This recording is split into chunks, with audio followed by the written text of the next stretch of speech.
Hello, welcome back to another video.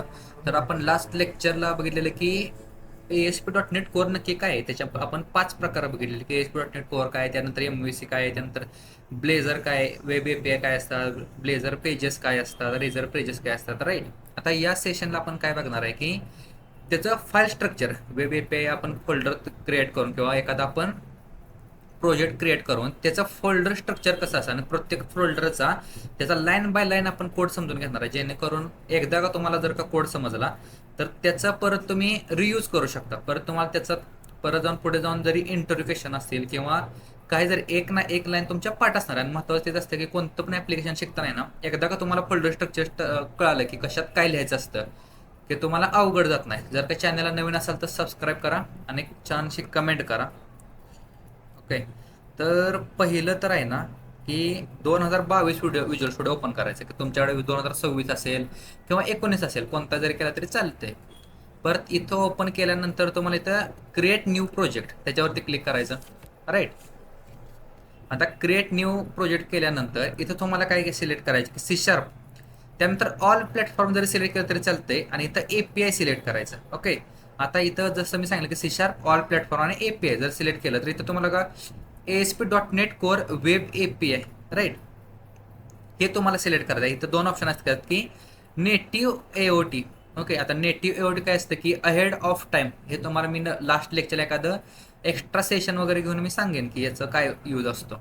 त्यानंतर असतं की नेक्स्ट क्रिएट करायचं, ते आपण त्याचं फ्रेमवर्क सिलेक्ट केलं, राईट. फ्रेमवर्क किंवा आपण तो प्रोजेक्ट सिलेक्ट केला की त्याच्यामध्ये आपल्याला वेब API पाहिजे. इथं त्या तुम्ही मल्टिपल करू शकता, राईट. इथं आता web application 1मध्ये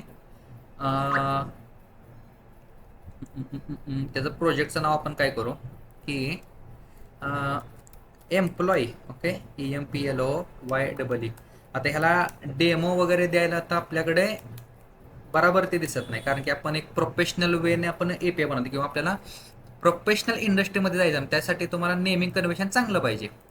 okay. Employ API दिलं, त्यानंतर इथं बघा मला पाथ द्यायचा आहे, जे लोकेशन आहे ना तो मला पाथ द्यायचा आहे. तर मी इथं काय करणार की माझा जो पाथ आहे VS कोडमध्ये .NET सिरीजमध्ये हा मी पाथ दिला. त्याच्यामध्ये मला एम्प्लॉई API नावाचा माझा प्रोजेक्ट क्रिएट होणार आणि सोल्युशन नेम पण एम्प्लॉई API, राईट. आता नेक्स्ट काय आहे की नेक्स्ट क्रिएट केलं. आता इथं काय बोलते की माझं जे व्हर्जन आहे ना ते कोणतं पाहिजे. आता माझ्याकडे दोन व्हर्जन आहेत, जसं मी सांगितलं की मी .NET 8 किंवा 9 हे दोन माझे व्हर्जन आहेत. आणि .NET 10 जर का मी डाउनलोड केलं तर मला .NET 10 पण भेटेल, पण मला ते नको आहे. मला .NET 8 मध्ये मी क्रिएट करणार की लॉंग टर्म सपोर्ट पाहिजे. त्यानंतर इथे असतं की कॉन्फिगर फॉर HTTP, त्यानंतर enable open API support, do not use top level statement, use controllers, right. त्यानंतर एनलिस्ट इन .NET अस्पायर आर्किट ऑर्केस्ट्रेशन वगैरे काय काय काय काय आहे. यातलं आपल्याला जे बाय डिफॉल्ट असणार ते सिलेक्ट करून ठेवायचं आहे आणि क्रिएट वरती क्लिक करायचं आहे. ओके. आपल्याला आता प्रोजेक्ट क्रिएट करून भेटतोय. ओके. आता तर आपल्याला प्रोजेक्ट क्रिएट करून भेटलेला आहे. आता पहिली स्टेप काय असते की आपल्याला स्टार्ट करायचं आहे. आता मी तुम्हाला सांगतो की प्रोजेक्ट बरोबर क्रिएट झालाय का नाही ते कसं चेक करायचं. पहिली स्टेप तर हीच आहे. ओके. स्टार्ट वरती क्लिक केल्यानंतर तुमचा असा काहीतरी इंटरफेस चालू होईल, तुमचं ॲप्लिकेशन चालू होईल आणि आपल्याला इथं ब्राउझरला रिडायरेक्ट करेल. आणि त्या एम्प्लॉय API मध्ये पहिली जी API असते ना ती असेल की आपली गेट नावाची. ओके. असा जर तुमचा ब्राउझरमध्ये ओपन झाला तर तुमचा successfully web API project create झालेला आहे, राईट. आता त्याच्यामध्ये आपल्याला जे सगळे बघायचे की प्रोजेक्ट तयार केल्यानंतर इथं सोल्युशन एक्सप्लोरर ओपन करायचं आहे. आता सोल्युशन एक्सप्लोरर जर इथं दिसत नसेल ना तर व्ह्यूमध्ये जायचं आणि इथं सोल्युशन एक्सप्लोरर आहे बघा, त्याच्यावरती क्लिक करायचं. तर इथं बघा भरपूर आपल्याला ऑप्शन दिसतात की कंट्रोलर दिसेल, ॲप सेटिंग दिसेल, एम्प्लॉय API HTTP दिसेल, प्रोग्राम.CS, वेदर HTTP, हे सगळं आपल्याला लाईन बाय लाईन बघायचं आहे, राईट. की पहिलं तर काय की पहिल्यांदा आपल्याला जो प्रोग्राम.CS बघायचा आहे. पहिल्या फाईलचं नाव काय आहे की इथं मॉड्युल प्रोजेक्ट स्ट्रक्चरमध्ये प्रोग्राम.CS.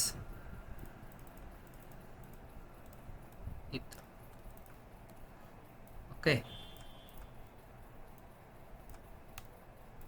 प्रोग्राम.CS मध्ये आता जसं की प्रोग्राम डॉट सी एस मध्ये कसं असतं की की सपोज आपण एक रिअल लाईफ उदाहरण घेऊ की समजा आपलं घर आहे, त्या आपण घरामध्ये राहतो राईट. सकाळी आपण रोज उठतो, त्यानंतर दरवाजा उघडतो, लाईट चालू करतो, गॅस चालू करतो, मग आपण काम सुरू वगैरे करतो राईट.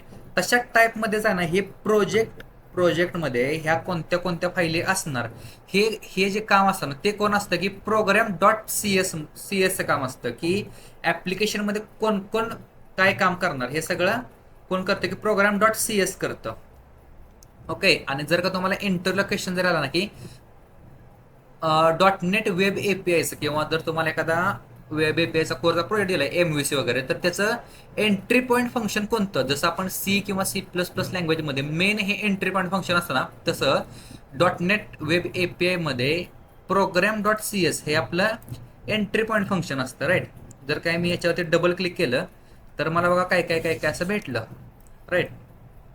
आता याच्यामध्ये प्रत्येक लाईन आपल्याला महत्वाची आहे. प्रत्येक लाईन म्हणजे काय की where builder web application create builder arguments right.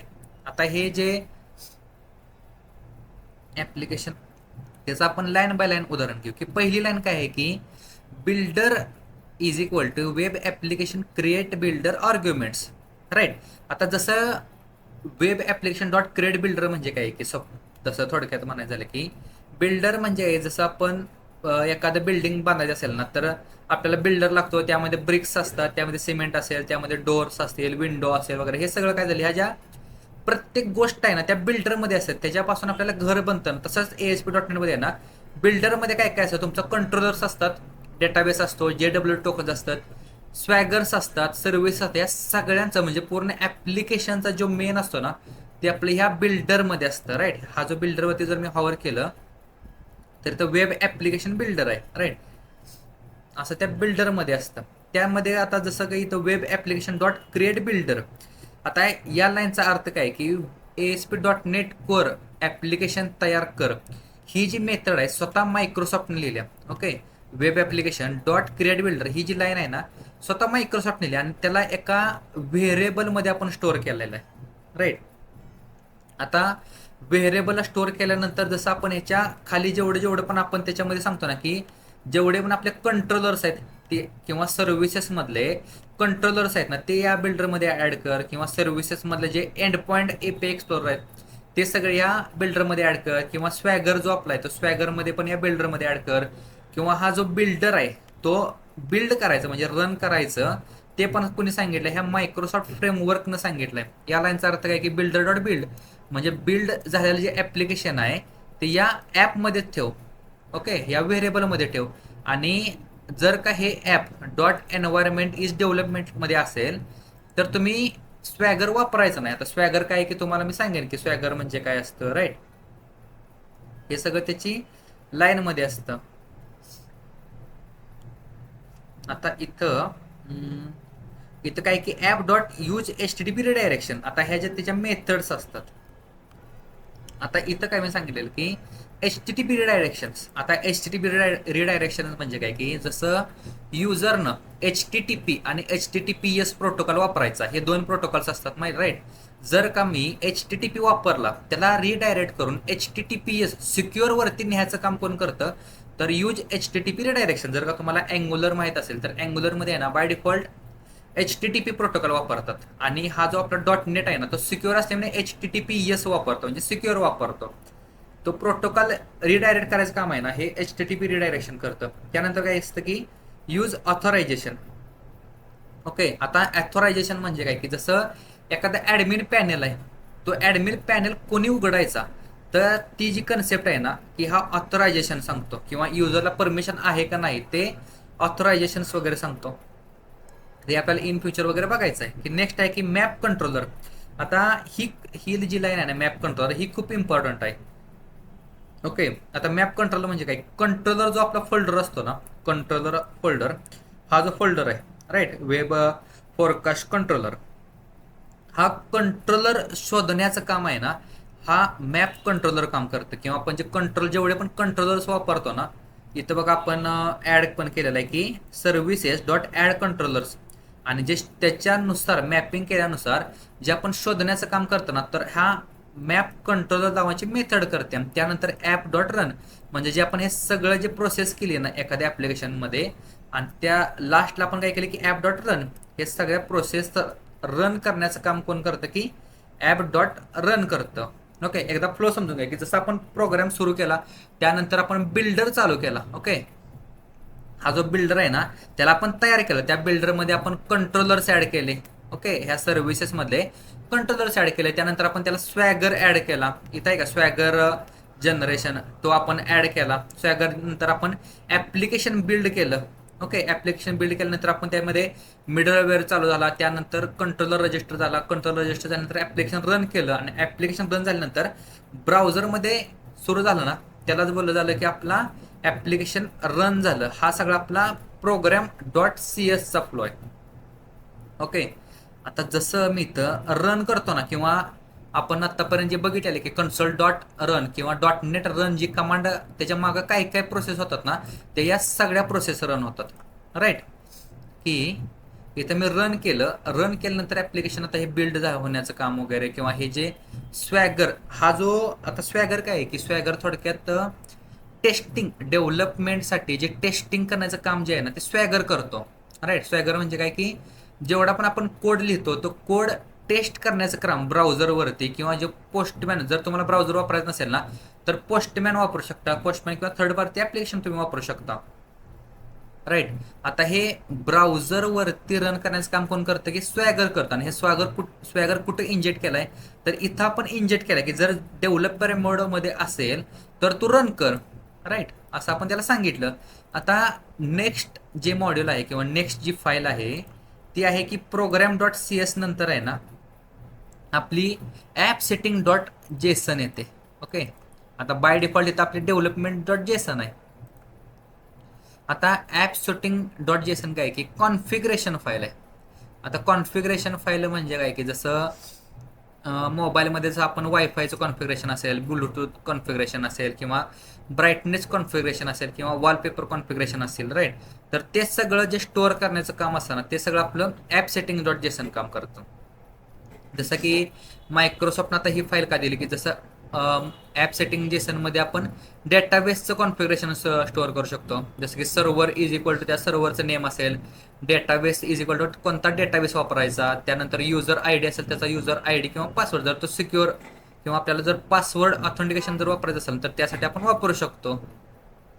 Right, जसं की आता डॉट नेटमध्ये जरी आपण ही फाईल वापरली नाही तर प्रत्येक फाईलमध्ये किंवा प्रत्येक फाईलमध्ये आपल्याला त्या डेटाबेसचं लॉग इन लिहायला लागेल. प्रत्येक 20 जर आपण फाईल बनवली किंवा 20 क्लासेस जर वापरले तर त्या 20 क्लासमध्ये प्रत्येक जागी आपल्याला त्याचं सर्व्हर नेम लिहायला लागेल, त्यानंतर डेटाबेस नेम लिहायला लागेल, त्यानंतर युजर आय डी लिहायला लागेल, किंवा आपल्याला पासवर्ड त्याचा लिहायला लागेल. राईट, आता हे जर आपल्याला 20 जागी जर वाचवायचं असेल ना तर कोणतं फाईल आहे की ॲप सेटिंग डॉट जेसन, एकदाच लिहायचं आणि मल्टिपल जागी वापरायचं. राईट, आता डिफॉल्ट जर ॲप सेटिंग असतं ना ते लॉगिंग असतं, लॉग लेवल असतं डिफॉल्ट, आणि Microsoft dot ASP dot net core, आणि त्याच्या पुढे वॉर्निंग असेल किंवा अलाव होस्ट वगैरे, हे डिफॉल्ट आहे. राईट, तो जेसन फॉर्मॅट आहे. आता जेसनमध्ये काय असतं की की व्हॅल्यू पेअर्स असतात. डाव्या साईडची आपली की असते आणि राईट साईडची व्हॅल्यू असते. आता पहिली जर लाईन दिसत असेल की लॉगिंग, आता लॉगिंग म्हणजे काय की ॲप्लिकेशनमध्ये जर एरर आला किंवा डेटाबेसमध्ये आपल्याला काहीतरी एरर आला तर तो कुठं लिहायचा, त्यासाठी आपल्याला लॉगिंग दिलेलं असतं. राईट, जसं की डिबगिंग असेल किंवा त्याची इन्फॉर्मेशन असेल की त्याच्यामध्ये आपल्याला लॉग लेवल असेल. आता डिफॉल्ट तो इन्फॉर्मेशन आहे की ते आपल्याला फक्त इथं जर आपण रन केलं ॲप्लिकेशन तर हा जो आपला कन्सोल आहे ना त्या कन्सोलवरती आपल्याला ह्या डिफॉल्ट लॉग प्रिंट होतात. त्यासाठी आपल्याला त्या वॉर्निंग वगैरे देतात ना की Microsoft dot ASP net core. Okay, ते सगळे आपले जे लॉग्स असतात ते आपल्याला याच्यावरती, ते जो कन्सोल आहे ना त्याच्यावरती वगैरे आपल्याला प्रिंट होतात. जसं की युजरनं आपण एखादं लॉग इन फेल झालं असेल किंवा त्याचा पासवर्ड चुकला असेल, राईट, किंवा क्रिटिकलमध्ये जर आपण बघायचं झालं तर ॲप्लिकेशन जर क्रॅशच झालं की आपल्या लॅपटॉपमध्ये असेल किंवा आपल्या डिव्हाइसमध्ये जर मेमरी शिल्लक राहिली नाही, त्या केसमध्ये जर आपलं ॲप्लिकेशन क्रॅश झालं ना, मग त्या केसमध्ये आपल्याला त्या कन्सोलवरती आपल्याला सगळे एरर्स भेटतात. नेक्स्ट काय की इथं अलाव होस्ट. आता अलाव होस्ट म्हणजे काय की कोणते कोणते होस्ट आपल्याला अलाउड करायचे आहेत. जसं की तुम्ही तुम्ही एखाद्या एखाद्या फर्मसाठी जर तुम्ही ॲप्लिकेशन बनवत असाल, जसं की मायक्रोसॉफ्ट असेल किंवा गुगल असेल, तर इथं जे गुगलचं डोमेन असतं ना, त्या डोमेनचं इथं तुम्हाला नाव दिलं असतं. इथं स्टार म्हणजे काय की तुम्ही कोणत्या पण डोमेनसाठी किंवा कोणत्या पण युजरसाठी तुम्ही अलाउड केलेलं आहे, त्यासाठी ॲप सेटिंग असतं, राईट. जसं की तुम्ही डेटाबेस कनेक्शन्स असतील, आता याच्यामध्ये जसे लॉगिंग आहे ना, या लॉगिंगच्या खालीच आहे ना, इथं मी डेटाबेस कनेक्शनसाठी वापरू शकतो. किंवा JW, आता जर जावा स्क्रिप्ट वेब टोकन्स असतात ना, की JWT टोकन्स असेल किंवा ओ ऑथेंटिकेशन असेल, राईट, ऑब्जेक्ट ऑथेंटिकेशन असेल, त्याचं जे सेटिंग असतं ना, ते ॲप सेटिंग डॉट JSON मध्ये लिहिलेलं असतं. किंवा ईमेलचं सेटिंग असेल, ईमेल सेटिंग म्हणजे काय की त्याचा होस्ट असेल, त्याचा पोर्ट असेल, त्याचा ईमेल आय डी, कोणत्या ईमेल आय डी वरून सेंड करायचं. जर का तुम्ही बघितलं असेल की एखादं ॲप्लिकेशन आपण सेंड करतो किंवा ॲप्लिकेशनमध्ये आपण जर का बघितलं की युजर आय डी क्रिएट केल्यानंतर किंवा एखादा आपण लॉग इन ज्यावेळेस क्रिएट करतो, त्यावेळेस आपल्याला ओ टी पीसाठी ईमेल वगैरे आपल्याला भेटतो, राईट. ओ टी पी भेटल्यानंतर आपण तो ईमेल व्हेरीफाय करतो. तर त्याचं जे सेटिंग असतं ना ईमेल व्हेरिफिकेशनचं, ते आपल्याला इथं ॲप सेटिंगमध्ये लिहू शकतो. त्यानंतर आपण SMS चं सेटिंग असेल, आपण SMS किंवा ईमेलचं SMS आहे ना, ईमेल API वगैरे, ते आपण इंटिग्रेट करणार आहे. SMTP सर्व्हर वगैरे असेल ना लास्टला एखाद्या प्रोजेक्टमध्ये, किंवा पेमेंट गेटवे असेल किंवा गुगलचं लॉग इन असेल किंवा एखादं ॲझोरचं स्टोरेजचं जे सेटिंग असेल ना, ते आपण या ॲप सेटिंगमध्ये लिहू शकतो. किंवा फाईल अपलोडेशन असेल, की किती MB ची फाईल असेल किंवा डाउनलोड असेल किंवा एखाद्या कंपनीची डिटेल्स असतील, राईट, ते सगळं आपण ॲप सेटिंग डॉट JSON मध्ये लिहू शकतो. आता नेक्स्ट काय आहे की app setting dot JSON. Okay, app setting आपण जर बघितलं असेल की ॲप्लिकेशन जर सुरू झालं तर ॲप सेटिंग JSON हे ॲप्लिकेशनला कसं भेटतं, तर ज्यावेळेस आपण इथं बिल्डर डॉट क्रिएट बिल्डर आपण हे तयार करतो ना, तर हे क्रिएट बिल्डर तयार करतानाच त्याला ॲप सेटिंग डॉट JSON त्याला इंटरनली कॉल केलं जातं की, किंवा क्रिएट बिल्डर आपण म्हणतो ना, त्या क्रिएट बिल्डरमध्ये इथं बघा तुम्हाला इथं दिसतंय का की हॉवर केल्यानंतर ओ +2 ओव्हरलोड्स, त्या +2 ओव्हरलोडमध्ये आहे ना आपल्याला ह्या app setting dot JSON file सुरुवातीलाच भेटली जाते. मग त्यांना काय होतं की प्रोग्राम चालू केला, प्रोग्राम चालू करताना आपला app setting dot JSON read केली जाते आणि ॲप सेटिंग डॉट रीड केल्यानंतर एन्व्हायरमेंट व्हेरिएबल आपल्याला घेऊन कॉन्फिगरेशन तयार केलं जातं आणि ते कॉन्फिगरेशन या क्रिएट बिल्डरनुसार आपल्याला इथं ॲड केलं जातं, राईट. असा त्याचा यूज आहे. किंवा जर का आपल्याला जर स्पेसिफिक जर डेटा रीड करायचा असेल ना, तर आपण स्पेसिफिक डेटा कसा रीड करू शकतो की इथं इथं याच्या खाली की डबल कोटमध्ये ॲप्लिकेशन आणि कोलन. ओके, आता इथं name web employ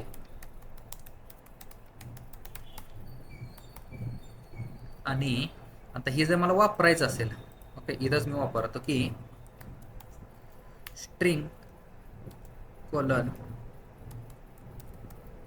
app name is equal to builder dot configuration, आणि हे जे ॲप नेम आहे ना त्याच्या जागी इथं मी त्याला नेम काय दिलं की एम्प्लॉय मॅनेजमेंट. ओके, किंवा किंवा इथं आपण काय वापरू शकतो की त्या ॲरेमध्ये स्पेसिफिक डायरेक्ट त्याचं नाव द्यायचं की ॲप्लिकेशन आणि कोलन, इथं नसणार आहे कोलन, इथं कोलन नेम. ओके, गेले का सगळे एरर, की जे पण माझं नाव आहे ना ते मी या बिल्डरमध्ये मी स्टोअर केलं किंवा या ॲप नेममध्ये मी स्टोअर केलं. आता ॲप नेममध्ये मला काय भेटणार आहे की हे जे नेम आहे ना इथं जे मी रन टाईमला किंवा माझ्या ॲप सेटिंग डॉट JSON मध्ये असणार आहे, ते मला नाव भेटणार की एम्प्लॉय मॅनेजमेंट, किंवा जे व्हर्जन असेल ना ते मला भेटेल की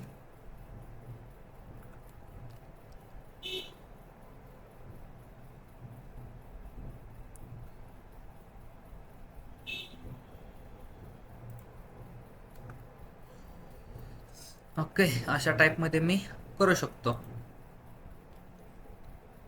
आता नेक्स्ट काय आहे की आपलं ज्यावेळेस आपल्याला ॲप सेटिंग वगैरे कळालं की किंवा प्रोग्राम डॉट सी एस वगैरे कळालं, नेक्स्ट जे आहे की आपलं लॉन्च सेटिंग. ओके, आता लॉन्च सेटिंग कशात असतं की ज्यावेळेस आपण प्रॉपर्टीज हा जो फोल्डर आहे, आता प्रॉपर्टीज फोल्डर कशासाठी असतो की डेव्हलपमेंट जो फोल्डर म्हणतो ना तो आपला प्रॉपर्टीज फोल्डर असतो, त्याच्यामध्ये आपल्याला लॉन्च सेटिंग डॉट जेसन असते. आता लॉन्च सेटिंगमध्ये जर का तुम्हाला एक आणि एक लाईन जर बघायची असेल, राईट, तर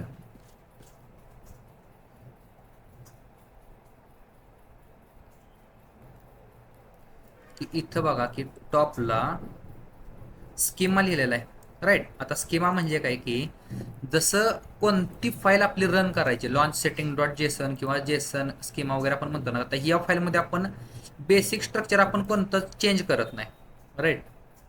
बेसिक स्ट्रक्चर चेंज करत नाही म्हणजे काय की इथं असतात बघा तुमच्या प्रोफाईल्स असतात. प्रोफाईल्समध्ये तुमच्या कमांडचं नाव म्हणजे प्रोजेक्टचं नाव काय असेल, कोणता तुम्ही रन केल्यानंतर कोणत्या पोर्टवरती तुमचा प्रोजेक्ट रन होणार आहे, राईट. इथं बघा 7078 असेल किंवा 5209, इथं त्याने दोन ऑप्शन दिले, HTTP असेल तर 5209 असेल, HTTPS असेल तर 7078 असेल. आता हे सगळं जे सेटिंग असतं ना ते सगळं कशासाठी असतं की डेव्हलपमेंटसाठी असतं. ओके, डेव्हलपमेंट म्हणजे जसं ज्यावेळेस तुम्ही IIS एक्सप्रेसवरती जर तुम्ही रन करणार असाल तर इथं बघा तुम्हाला स्वॅगर दिलेला आहे, स्वॅगरमध्ये डेव्हलपमेंट असेल ASP.NET एन्व्हायरमेंट, राईट. आता प्रोफाईल्स म्हणजे काय असतं की इथं प्रोफाईल्स दिसतंय की HTTPS वापरून प्रोजेक्ट रन करायचा का HTTP वापरून तुम्हाला प्रोजेक्ट रन करायचा आहे, राईट. किंवा .NETचा रन मेसेज वगैरे आपण इथं बघितलं की इथं ट्रिव आहे, त्यानंतर लॉन्च ब्राउझर आहे. जर का मी इथं लॉन्च ब्राउझर आहे ना फॉल्स केलं तर ज्यावेळेस मी .NETचं ॲप्लिकेशन रन करतोय ना तर माझा ब्राउझर ॲटोमॅटिकली रन झाला.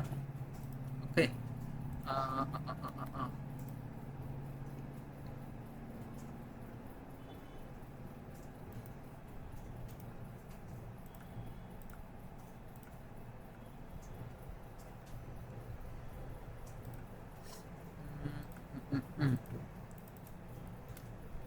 तर आपण इथून त्याचं फॉल्स करू शकतो की जर का इथं ब्राउझर मला लॉन्च नको असेल, ओके, किंवा एखादी मला जर का .NET रन मेसेजेस जर नको असतील तर याला मी कन्सेप्टला फॉल्स करणार, राईट. इथं लॉन्च ब्राउझर हा वाला पाहिजे मला, HTTPS फॉल्स. ओके, आता या केसमध्ये काय झालं की माझा ब्राउझरच रन झाला नाही, राईट. किंवा जर का मी इथं ॲप्लिकेशन डेव्हलपमेंट, आता हे रनचे जे मेसेज आहेत ना ते मला नको असतील. ओके, आता मेसेजेस म्हणजे काय की इथं बघा याच्या रन केल्यानंतर इथं मला मेसेज आले का कोणते, नाही आले, तर ते मी फॉल्स केले. अशा टाईपमध्ये मी ह्या ज्या डेव्हलपमेंटसाठी ज्या लागणार असतील ना त्या मी कमांड्स करू शकतो की डेव्हलपमेंटसाठी मला जे काय काय लागतं की जसं कोणत्या URLs लागतील किंवा लॉन्च जे आपण आहे ना हे आपले की लॉन्चमध्ये स्वॅगर पाहिजे का दुसरं कोणतं काय पाहिजे ते मी करू शकतो. किंवा SSL जो पोर्ट असतो 44396 हा SSL पोर्ट पण मी बदलू शकतो, राईट. आता हे सगळं झालं की लॉन्च सेटिंगमध्ये. ओके, आता जो नेक्स्ट पार्ट आहे आपला तो आहे की आपला कंट्रोलर. ओके, की कंट्रोलरमध्ये आता माझ्याकडं web cast forecast controller base आहे. आता वेब कास्ट फोर कंट्रोलर म्हणजे काय की जसं आपण पहिली गोष्ट कंट्रोलर म्हणजे काय की ज्यावेळेस आपण एखादा प्रोजेक्ट क्रिएट करतो ना तर प्रोजेक्ट क्रिएट करताना आपल्याला बाय डिफॉल्ट एक कंट्रोलर दिला जातो की त्याचा वेबकास्ट वेदर फॉरकास्ट कंट्रोलर नावाचा आपल्याकडे कंट्रोलर भेटतो. ओके, मग त्याच्यामध्ये किंवा जर का आपण इथं ॲड केलं आणि ॲड केल्यानंतर इथं मी कंट्रोलर केलं, त्या कंट्रोलरला MVC controller with read write on action आणि एंटिटी फ्रेमवर्क. आता इथं मला या तिन्हीपैकी सपोज मी एमटी लिहिला, ओके, आता हे नाव विचारते की होम कंट्रोलर आला का माझं की बाय डिफॉल्ट मला हा कंट्रोलर भेटला की त्याच्यामध्ये होम कंट्रोलर तो एनरिट झाला कंट्रोलर या क्लासपासून आणि आय ॲक्शन रिझल्ट इंडेक्स वगैरे रिटर्न व्ह्यू करतोय. राईट. आता आपल्याला काय काय बघायचं आहे की हा ज्यावेळेस आपण एखादा कंट्रोलर क्रिएट करतो ना वेब डॉट नेट कोअरचा, तर वेब कंट्रोलर एपीआय कंट्रोलर हा काय आहे नक्की, ही तुझी प्रॉपर्टी असते की त्याला सांगितलं जातं की बाबा हा एक कंट्रोलर आहे. राईट. आता नेक्स्ट आहे की राऊट. आता त्याला नॅव्हिगेट जर करायचं असेल तर या कंट्रोलर थ्रू, ह्याला हा कंट्रोलर आहे किंवा हा कंट्रोलर कसं ओळखणार, तर ह्या राऊट ही जी प्रॉपर्टी आहे आणि या राऊटला ॲज अ मेथड वाने ट्रीट केलं जातं. राईट. मेथड म्हणजे काय की जसं त्याला स्क्वेअर ब्रेसेसमध्ये राऊट लिहिलं जातं आणि या राऊटला ॲज अ त्याला मेथड पॅरामीटर दिले जातात. त्या मेथड पॅरामीटरमध्ये त्याला कंट्रोलर पास केला जातो. मग त्याच्यामध्ये आपण लिहिलं की पब्लिक क्लास, तो पब्लिकली क्लास असेल की वेदर फोरकास्ट कंट्रोलर, तो इनहेरिट झालाय की कंट्रोलर बेस या क्लासपासून तो इनहेरिट झालाय. आता कंट्रोलर बेस हा क्लास काय आहे की ज्यावेळेस आपण एखादी रिटर्न वगैरे करतो ना की आपल्याला जर 200 नाव रिटर्न, आपल्याला 200 रिझल्ट आपल्याला रिटर्न करायचं की ओके रिझल्ट रिटर्न करायचं असेल किंवा 304 रिटर्न करायचं असेल, हे जे रिटर्न करायचे जे नंबर्स असतात, नंबर्स किंवा आपण जे त्याला काय बोलतात की की त्याचा जो स्टेटस कोड्स असतात ना, स्टेटस कोड्स या कंट्रोलर बेस क्लासपासून आपण इनहेरिट करतो आणि त्यावेळेस आपण ज्याला त्यावेळेस रिटर्न करतो त्याला सपोज इथं रिटर्न आणि रिटर्नमध्ये डॉट ओके वगैरे आपण त्याला रिटर्न करतो ना, मग त्याच्यामध्ये आपण 200 वगैरे हे जे स्टेटस कोड्स असतात ना, ते जे इनहेरिट कशापासून होतात की हा जो आपला कंट्रोलर बेस आहे ना त्याच्यापासून आपल्याला रिटर्न होतात. राईट. नेक्स्ट आहे की आता ही using Microsoft ASP.NET core MVC. आता ही जी नेम स्पेस आहे, ओके, आता ही नेम स्पेस कशासाठी असते की ज्यावेळेस आपल्याला एखादं टूल बॉक्स लागतं, जसं की आपण स्क्रू ड्रायव्हर असेल किंवा आपल्याला पिलर्स असतील, आता हे टूल बॉक्समध्ये इनबिल्ट्स असतात. तसंच ASP.NET कोअर डॉट MVC, आता ही जी नेम स्पेस आहे त्याच्यामध्ये काय काय असतं की आपला हा जो कंट्रोलर बेस आहे, हा जो इनहेरिट झालेला क्लास आहे ना, तो या नेम स्पेसमध्ये किंवा जो आपल्याला कंट्रोलर ह्या लागणार आहे की एपीआय कंट्रोलर हा जो आपल्याला लागणार आहे तो पण या नेम स्पेसमध्ये. राईट. त्याच्यानंतर HTTP गेट असेल किंवा HTTP पोस्ट असेल, ऐकायचं की HTTP गेट नावाची एपीआय, ते सगळं जे असतं ना या कंट्रोलरमध्ये असतं. राईट. किंवा आता आपल्याला नेक्स्ट आपल्याला काय बघायचं आहे की एपीआय कंट्रोलर. ओके. आता हा एपीआय कंट्रोलर काय आहे की हा वाला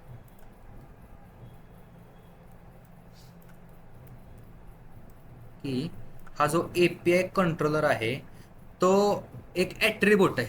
ओके. आता ॲट्रिब्यूट म्हणजे काय की जसं एखाद्या क्लासबद्दल किंवा एखाद्या ॲट्रिब्यूटबद्दल आहे ना एक्स्ट्रा इन्फॉर्मेशन जे सांगायचं काम करतं ना, तो हा करतो की API controller. Right.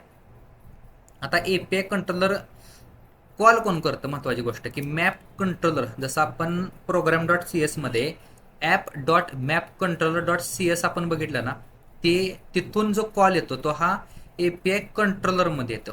Right. API कंट्रोलरमधून कुठं कॉल जातो की हा जो प्रोग्राम डॉट सी एसमध्ये ॲप मॅप कंट्रोलर ही जी मेथड आहे ना, इथून कॉल आपला इथं एपीआय कंट्रोलर्समध्ये देतो की जसं हा जो माझा क्लास आहे याच्याबद्दल अधिक इन्फॉर्मेशन किंवा ह्याला ॲज अ कंट्रोलर ट्रीट करायचं काम कोण करतं की मॅप कंट्रोलर जो इनबिल्ट फंक्शन आहे किंवा इनबिल्ट जी मेथड आहे ना, त्याचं कामच आहे की त्याचं फक्त ॲज अ त्याला कंट्रोलरवाने ट्रीट कर. राईट. आता नेक्स्ट काय आहे की राऊट एपीआय किंवा राऊट हा जो कंट्रोलर आहे याच्या जागी आपल्याला बघायचं काय आहे की इथं कॉपी पेस्ट केलं की ओके. आता ह्या ज्या कंट्रोलरच्या जागी मला स्पेसिफिक एपीआयचं नाव द्यायचं असेल तर मी काय देणार की एपीआय स्लॅश त्या कंट्रोलरचं नाव. ओके. म्हणजे काय की ही एपीआय नावाचा कंट्रोलर आहे. एपीआय मध्ये आता माझं जसं की हा वेदर फोरकास्ट कंट्रोलर आहे ना, की वेदर फोरकास्ट नावाची माझी जी एपीआय, मग त्याच्यामध्ये मी HTTP गेट असेल, इथे दिसते का की HTTP गेटमध्ये गेट वेदर फोरकास्ट गेट नावाची माझी API, हे जे सगळं इनबिल्ट कंबाईन करायचं काम कोण करतं, ही जी API कंट्रोलर आहे ना, हे त्याचं कामच आहे की त्याच्यापासून आपल्याला हे लॉगर्स वगैरे बनवणं किंवा त्याला रीड ओनली वगैरे बनवणं, किंवा आय लॉगर म्हणजे तो इंटरफेस आहे. ओके, इंटरफेसमध्ये काय काय असू शकतं. जर का मी याला राईट क्लिक केलं आणि गो टू डेफिनेशन, ओके, तर आहे का तिथं की त्याच्या डेफिनेशनमध्ये आय लॉगर नावाच्या नेम वगैरे पॅरामीटर आहे. ते सगळं जे डेफिनेशनचं काम आहे ना, किंवा त्याचं फक्त एक इंटरफेस बनवला, त्याच्यापासून आपण एक इथं इम्प्लिमेंट केलं की त्याची इंटरफेस म्हणजे त्याच्यामध्ये कोणत्या कोणत्या प्रॉपर्टीज असतात किंवा कोणत्या मेथड्स असतात ना, त्या इंटरफेसचं काम झालं. राईट. ओके, आता नेक्स्ट काय आहे की आता ज्यावेळेस आपण हे रिटर्न करतो, तर इननुमरेबल म्हणजे काय की त्याचं रिटर्न कोणत्या रेंजमध्ये झालं पाहिजे. राईट. आता जर का मी हे रन केलं,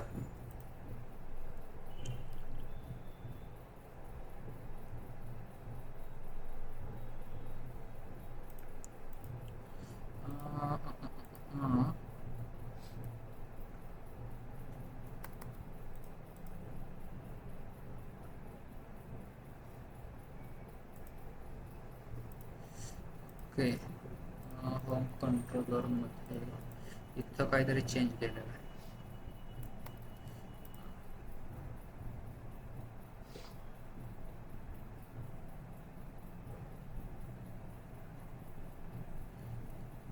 ओके, तर इथं ट्राय इट आउट आणि एक्झिक्यूट केलं तर आला का मला जो डेटा मला पाहिजे होता की टेम्परेचर काहीतरी किंवा टेम्परेचर डिग्री, त्याचं समरी असेल काहीतरी, आजची तारीख वगैरे आली आहे.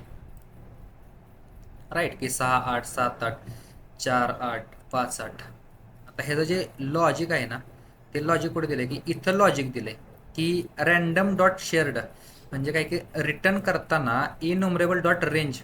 ओके, आणि त्याचा वेदर फोरकास्ट, आता वेदर फोरकास्ट त्याचा टाईप का रिटर्न केलाय की जर का त्याचं सोल्युशन एक्सप्लोररमध्ये हा त्याचा आपण क्लास बघितला तर त्याच्यामध्ये जे प्रॉपर्टी आहेत की डेट प्रॉपर्टी आहे, टेम्परेचर आहे, टेम्परेचर फॅरनहाइट आहे आणि समर आहे. राईट, आपल्याकडे 4 प्रॉपर्टी आहेत की डेट, टेम्परेचर, टेम्परेचर फॅरनहाइट आणि समरी. या 4 प्रॉपर्टी व्यतिरिक्त आहे ना, तो काहीच रिटर्न करत नाही. यालाच बोललं जातं की इंटरफेस वगैरे आपण बघणार आहे की फ्युचरमध्ये आपल्याला इंटरफेस बघायचा आहे की सर्व्हिसेस काय असतं. फक्त कंट्रोलर तुम्हाला समज पाहिजे की कंट्रोलर काय, की कंट्रोलरमध्ये त्याच्या लॉजिक असतं की त्यामध्ये आपण गेट करणाऱ्या मेथडमध्ये पोस्ट आहे किंवा पुट आहे का पॅच मारायचं. आता हे आपण सगळं कंट्रोलमध्ये लॉजिक पण लिहिलंय, पण इन फ्युचर आहे ना, हे जे लॉजिकचा जो पार्ट आहे तो आपल्याला सर्व्हिसमध्ये लिहायचा आहे.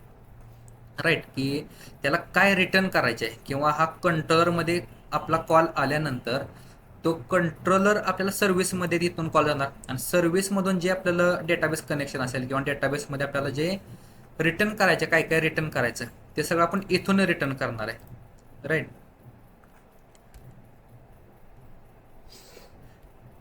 ओके, व्हिडिओ आवडला तर लाईक करा, सबस्क्राईब करा, कमेंट करा. नेक्स्ट लेक्चरला आपण बघणार आहे की मिडलवेअर काय असतं, त्यानंतर त्याच्या पाईपलाईन कशा क्रिएट करायच्या, पाईपलाईनमध्ये आपण कस्टम मिडलवेअर कसं क्रिएट करायचं, हे आपण नेक्स्ट लेक्चरला बघणार आहे. Keep learning, keep coding.